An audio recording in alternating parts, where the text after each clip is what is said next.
Opener कुशल भुर्तेलको शतक र दिपेन्द्र सिंह ऐरीको उत्कृष्ट बोलिङमा नेपाली राष्ट्रिय क्रिकेट टोलीले आइसिसी विश्वकप लिग 2 त्रिकोणात्मक श्रृङ्खलामा अमेरिकालाई पराजित गर्दै जारी सिरिजमा पहिलो जित दर्ता गरेको छ। शनिबार भएको सिरिजको आफ्नो दोस्रो खेलमा अमेरिकालाई 9 विकेटले हराउँदै नेपालले शानदार जित हात पारेको हो। सिरिजको पहिलो खेलमा नेपाल स्कटल्यान्डसँग डीएल मेथडमा 2 रनले पराजित भएको थियो। अमेरिकाले भने जारी श्रृङ्खलामा लगातार दोस्रो हार बेहोरेको छ। श्रृङ्खलाको पहिलो खेलमा अमेरिका स्कटल्यान्डसँग डीएल मेथडमा 2 रनले नै पराजित भएको थियो। श्रृङ्खलाको आफ्नो तेस्रो खेलमा नेपालले सोमबार स्कटल्यान्डसँग खेल्ने तालिका छ। श्रृङ्खलाको अन्तिम खेलमा नेपालले शुक्रबार पुनः अमेरिकासँग खेल्नेछ। शनिबार अमेरिकाले दिएको 196 रनको लक्ष्य नेपालले 36.4 ओभरमा 1 विकेटको क्षतिमा पुरा गर्यो।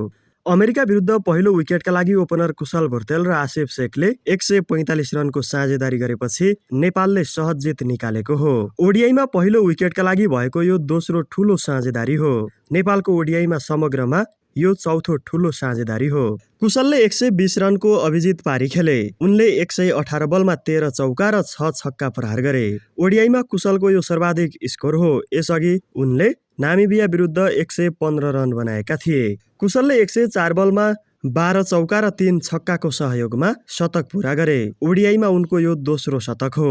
घरेलु मैदानमा भएको लिग 2 सिरिजमा पछिल्ला 3 खेलमा उनी बेन्चमा थिए। उनले यसअघि 2023मा घरेलु मैदानमा नै लिग 2 सिरिजमा नामिबिया विरुद्ध शतक पुरा गरेका थिए। अर्का ओपनर आसिफ शेखले 72 बलमा 7 चौकाको सहयोगमा 58 रन बनाए। उनी मोहम्मद मोहसिनको बलमा हरमित सिंहको हातबाट क्याच आउट भए। ओडिआईमा डेब्यू गरेका ईशान पाण्डे 20 रनमा अभिजित रहे। उनले 30 बलमा 1 चौका प्रहार गरे। त्यसअघि कीर्तिपुर स्थित त्रिवी क्रिकेट मैदानमा टस जितेर पहिला ब्याटिङ गरेको अमेरिका 43.3 ओभरमा 195 रन बनाउँदा अल आउट भयो। ओपनर स्मिथ पटेलले सर्वाधिक 83 रनको योगदान दिए। दोस्रो विकेटका लागि स्मिथ र शेहनान जयसर्याले 100 रनको साझेदारी गरे। शेहनान अर्धशतक पुरा गर्दै पेभेलियन फर्के। नेपालका लागि दिपेन्द्र सिंह ऐरीले 4 विकेट लिए। किफायती बोलिङ गरेका उनले 7.3 ओभरमा मात्र 24 रन खर्चे।